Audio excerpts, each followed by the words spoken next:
하나님 말씀은 구약의 에스겔 29장입니다. 에스겔 29장 1절부터 7절까지의 말씀을 같이 찾겠습니다.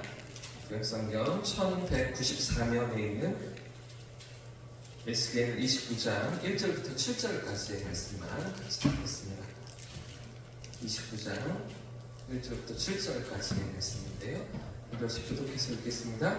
열째해 열째 달 1월 둘째 날에 여호와의 말씀이 내게 임하여 이르시되 인자야, 너는 애굽의 바로왕과 온 애굽으로 룰을 행하고 이어나라. 너는 말하여 이르기를 주 여호와께서 이같이 말씀하시되 애굽의 바로왕이여 내가 너를 대적하노라. 너는 자기의 강들 가운데 누운 큰 악어라. 스스로 이르기를 나의 이 강은 내 것이라. 내가 나를 위하여 만들었다 하는도다. 내가 다구리로 내 아미를 꿰고 내 강의 거기가 내 비늘에 붙게 하고 내 비늘에 붙은 강의 모든 고기와 함께 너를 내 강들 가운데에서 풀어내고 너와 너의 강의 모든 고기를 들에 던지리니 내가 지면에 떨어지고 다시는 거두거나 모으지 못할 것은 내가 너를 들짐승과 공중의 새의 먹이로 주었습니다. 애굽의 모든 주민이 내가 여호와인 줄을 알리라. 애굽은 본래 이스라엘 족속에게 갈대 지방이라. 같이 읽겠습니다. 그들이 너를 손으로 잡은즉 내가 부러져 그들의 모든 어깨를 찢어보고 그들이 너를 의지한즉 내가 부러져서 그들의 모든 뿌리가 흔들리게 하였느니라. 아멘. 네, 할렐루야. 아멘. 어느새 9월의 첫날입니다. 시작되는 가을에도 하나님의 은혜가 우리의 삶에 붙으실 줄 믿습니다. 아멘. 좀 비가 이제 그쳤나요? 일주일 내내 비가 오는 것 같은데요. 우리 삶에도 하나님 주시는 또 열매의 계절이, 우리 영혼의 열매의 계절이 열려지기를 축복합니다. 어제와 그제 우리는 에스겔서 22장과 23장을 살펴보면서 하나님께서 남유다 백성들을 심판하시는 그 장면들을 확인해 보았죠. 그 모든 죄악과 타락상 때문에 심판하실 수밖에 없는 하나님의 그 마음을 우리가 22장과 23장에서 살펴보았습니다. 그런데 그 이후로 24장부터 이어지는 말씀을 보시면요, 하나님의 선민이었던 이스라엘과 남유다만 아니라 이방 민족들까지 심판하신다는 말씀이 24장 이후에서 이어집니다. 먼저 25장에 보시면 모압과 암몬에 대한 심판이 언급되고 있고요. 또 에돔과 블레셋에 대해서 하나님이 심판하신다는 말씀이 이어지고 있습니다. 또 26장과 27장에는 두로가 받을 심판에 대해서 말씀하시고 또 28장에서는 시돈이 받을 심판에 대해서 말씀하시다가 이렇게 여러 이방 민족들에 대해서도 하나님이 심판하신다라고 말씀하시다가 자 그러다가 오늘 우리가 읽은 29장 본문에서 가장 마지막으로 언급되는 나라가 있습니다. 어떤 나라입니까? 이제 어느 나라까지 하나님이 심판하신다고 말씀하고 계십니까? 바로 애굽입니다. 애굽. 구약에 자주 등장하는 그 애굽에 대해서 하나님의 심판을 말씀하시는데요. 이 애굽에 대한 심판은 여기 29장에서부터 무려 32장까지 아주 많은 분량으로 하나님이 말씀하십니다. 아주 자세히 그들의 죄악상을 고발하시고 그들의 받을 심판에 대해서 하나님이 말씀하고 계시는데요. 왜 하나님께서 이 가장 마지막에 이방 여러 나라들을 언급하시다가 제일 마지막에 애굽을 언급하시는 걸까요? 또 이 애굽을 말씀하시는데 왜 가장 많은 분량으로 그것도 가장 자세히 말씀하시는 것입니까? 25장에 보시면 4개 나라를 언급하시거든요. 다 싸잡아서 말씀하시거든요. 근데 애굽은 유독 넉 장이나 되는 많은 분량으로 그것도 제일 마지막에 말씀하시고 있는 이유가 무엇입니까? 이 애굽이 상징하는 바가 있기 때문입니다. 당시의 애굽은 이제 신흥 강대국으로 일어나서 패권을 잡고 지중 열대를 다스리다가 사라진 무너져버린 아수르가 있었고요. 그 아수르를 이어서 또 이제 그 일대를 다스리는 바벨론 제국이 일어나고 있잖아요. 근데 이 바벨론이나 아수르 그 이전에 상당히 오랜 기간 동안 그 주변 국가들을 다스리고 그 일대를 통치했던 그 영향력을 행사했던 나라가 바로 이 애굽인 것이죠. 애굽이 그 정도로 막강한 힘을 가지고 오랫동안 그 일대를 다스렸던 그런 나라가 바로 애굽인 것입니다.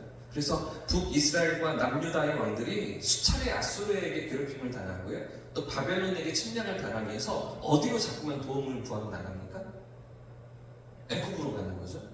결국에는 이제 반아수르 동맹을 애굽과 함께 애굽 중심으로 여러 민족들이 만들어서 아수르의 그 힘을 저지하고 침략을 방치 않으려고 했던 것이 애굽이었습니다. 애굽이 중심에 있었던 것이죠. 애굽과 동맹을 맺으면서 그 길이 살 길을 가고 북이스라엘, 남유다도 생각했던 것입니다. 그렇기 때문에 애굽이 상징하는 바가 무엇이냐면 애굽은 세상을 나타내는 것이죠. 세상을. 하나님을 대적하고요. 하나님을 의지하지 않는 그런 권력과 힘을 나타내는 것이 바로 이 애굽인 것입니다. 그게 나중에는 이제 바벨론으로 옮겨지게 되는데 다른 선지서들 보시면 이 바벨론이 상징하는 바가 세상을 나타내고 세상을 의미하게 되는데 그보다 먼저 사실은 애굽이 그 자리에 있었던 것입니다. 세상을 살아가는 하나님이 아니라 세상을 의지하면서 세상 앞에 그렇게 자신의 삶을 의탁하는 그런 세상을 대표하는 상징이 바로 이 애굽이었던 것입니다. 그래서 모든 열국에 대한 하나님의 심판의 그 마지막 대상이 그 절정이 이 애굽이었던 것이죠. 이처럼 하나님을 대적하며 하나님 앞에서 교만히 행했던 애굽을 이제 하나님이 심판하시겠다라고 29장부터 말씀하고 계시는 거죠. 자, 그리고 그 심판의 이유가 무엇인지, 왜 그 애굽이 심판받을 수밖에 없었는지 두 가지 비유로 하나님께서 지적하고 계시는데요. 먼저 3절 말씀을 보십시오. 3절 같이 읽어보겠습니다. 시작. 너는 말하여 이르기를 주 여호와께서 이같이 말씀하시되 애굽의 바로 왕이여 내가 너를 대적하노라. 너는 자기의 강들 가운데 누운 큰 악을 스스로 이르기를 나의 이 하는 내 것이라. 내가 나를 위하여 만들었다. 지금 하나님께서 말씀하시는 첫 번째 비유가 무엇입니까? 애굽은 강들에 누워있는 뭐라고요? 악어인데 큰 악어다. 아주 큰 악어다라는 것이죠. 여러분, 악어 하면 어떤 이미지가 떠오르십니까? 악어. 친숙하시죠? 자주 만나시죠? 전혀 그렇지가 않습니다. 아주 불편합니다. 아주 부정적입니다. 평소에는 느릿느릿 다니다가 먹잇감을 사냥할 때를 생각해보면 다큐멘터리에서 TV에서 보셨을 텐데 어떻습니까?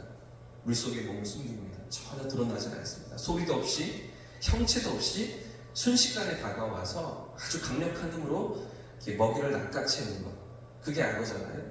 그러면서 의기양양하게 또 먹잇감의 숨통을 끊어버리는 그 악어가 마치 애국과 똑같다라는 것이죠. 그 악어가 강 주변을 배회하면서 자신의 힘을 과시하고 그렇게 드러내는 것처럼 애굽이 자신의 힘과 권력을 과시하면서 이 강은 내 것이라고, 내가 나를 위해 만들었다며 교만히 행했다는 것입니다. 사랑하는 여러분, 여기 애굽이 자신의 강이라고, 자신이 만들었다고 주장하는 그 강이 어떤 강일까요?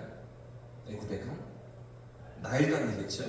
그들이 생명의 젖줄이라고 여겼던 그 나일강인 것입니다. 그 나일강을 범람하면서 그 강물이 미치는 곳들마다 토지가 비옥해지고요. 애굽 사람들이 먹고 생활하던 그 모든 양식이, 그 모든 생명이 이 나일강으로부터 주어지는데, 그런데 이 나일강을 향해서 애굽 사람들이 바로가 뭐라고 말했다는 것입니까? 이 강은 내 것이다. 내가 나를 위해 만들었다. 이렇게 말했다는 것입니다. 자신의 힘과 권력에 도취되어서 이렇게 교만에 빠져있던 애굽이었다. 바로 왕이었다. 스스로 하나님처럼 높이면서 그 결과 하나님 자리를 차지하고 있다.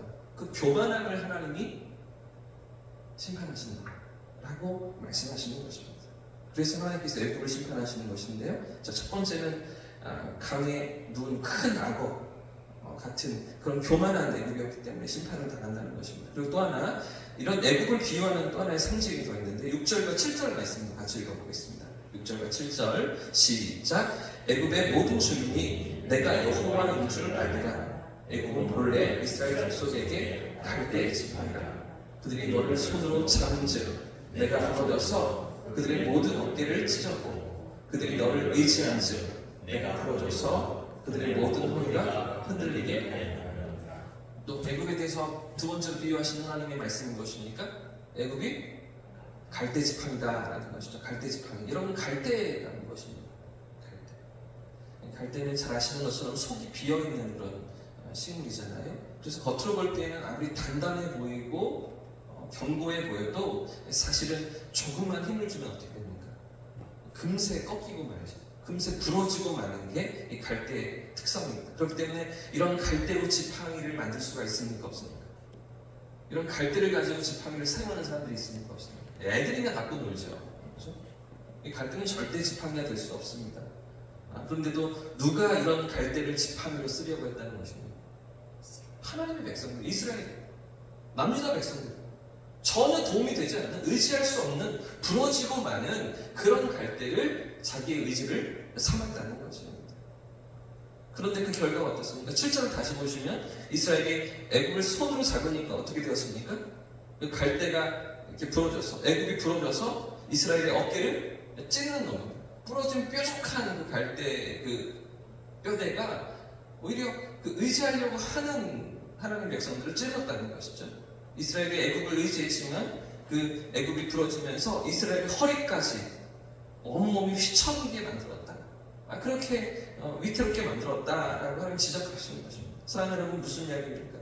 하나님이 아닌 다른 것들을 의지할 때, 우리가 세상의 것들을 의지하며 살아갈 때 그 결과가 이어간다는 것이죠. 오히려 그 의지하는 것이 우리를 찌른다는 것입니다. 그것이 우리를 망하게 만든다는 것입니다. 절대로 도움이 되지 않는, 의지할 수 없는 것들, 겉으로 볼 때에는 단단해 보이지만 뭔가 도움이 될 것 같지만 전혀 그렇지 못하는 것들이라고 하나님 말씀하시는 것입니다.